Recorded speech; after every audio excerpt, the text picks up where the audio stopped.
வணக்கம். செவ்வையின் பாதையில் மஞ்சுளா.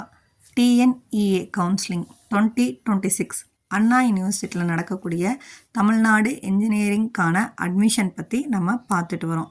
லாஸ்ட் வீடியோவில் பிஇ, பிடெக், பிஆர்க் போன்ற பட்டப்படிப்புகளை பற்றி நம்ம பார்த்தோம். இப்போ அடுத்து அந்த பட்டப்படிப்புகளை எந்த கேட்டகரி அடிப்படையில் பிரிக்கிறாங்க அப்படின்னு பார்த்தீங்கன்னா, ஜென்ரல் கேட்டகரி, இதுக்கு எத்தனை பர்சன்டேஜ் கொடுக்குறாங்க, அடுத்தது ரிசர்வேஷன் கோட்டா, இதுக்கு என்ன கேட்டகரியில் நமக்கு கொடுக்குறாங்க, எத்தனை பர்சன்டேஜ் நமக்கு கொடுக்குறாங்க, யாருக்கு கொடுக்குறாங்க அப்படிங்கிற தகவல் கொடுத்துருக்கேன். அடுத்தது ஸ்பெஷல் ரிசர்வேஷன் கோட்டா, இது யாருக்கெல்லாம் அப்ளிகேட் ஆகும் அப்படிங்கிறத கொடுத்துருக்கேன்.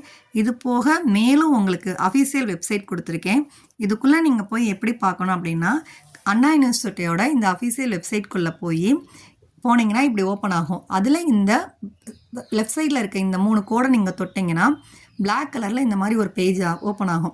அதில் குவிக் லிங்க்குள்ளே போய் இந்த இன்ஃபர்மேஷன் பாக்ஸை நீங்கள் தொட்டிங்க அப்படின்னா உங்களுக்கு இந்த மாதிரி ஒரு பிடிஎஃப் ஓப்பன் ஆகும். அதுக்குள்ளே போய் நீங்கள் மேலும் தகவல்களை தெரிஞ்சுக்கலாம்.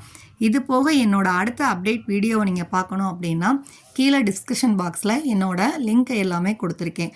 உங்களுக்கு ஏதாவது கொஸ்டின்ஸோ இல்லை டவுட்டோ இருந்தால் எனக்கு கமெண்ட் பண்ணுங்கள் அல்லது நீங்கள் மெயில் பண்ணுங்கள். தொடர்ந்து என்னோடய வீடியோவை இந்த லிங்க்கில் நீங்கள் பார்த்துட்டே வாங்க. உங்களுடைய ஒவ்வொரு கேள்விகளுக்கும் நான் கண்டிப்பாக பதில் சொல்வேன். நன்றி. அடுத்த வீடியோவில் உங்களை சந்திப்போம்.